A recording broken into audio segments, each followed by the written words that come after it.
अस्सलाम वालेकुम। SAM news के साथ मैं हूं मुक़द्दर रज़ा। SAM न्यूज़ स्टूडियो में खुशामदीद। खबरों का सिलसिला बढ़ाते हुए हबशान करते हैं कराची से।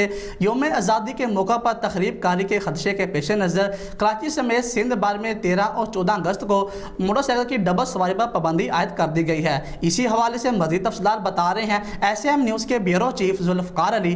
जी जुल्फ़कार, आगाह कीजिएगा इस हवाले से।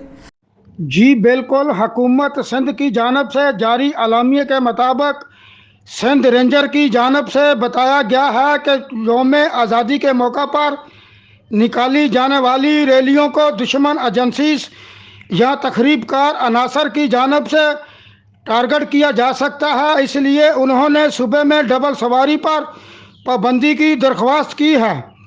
महकमा दाखिला सिंध की जानब से जारी नोटिफिकेशन के मुताबिक खवातीन, बुजुर्ग शहरी, सहाफ़ी, माजूर अफराद, 12 साल से कम उम्र बच्चे, कानून नाफज करने वाले अदारों के एहलकार, सिक्योरिटी गार्ड्स और ज़रूरी सर्विस मुलाजमीन डबल सवारी पर पाबंदी से मुस्तस्ना होंगे।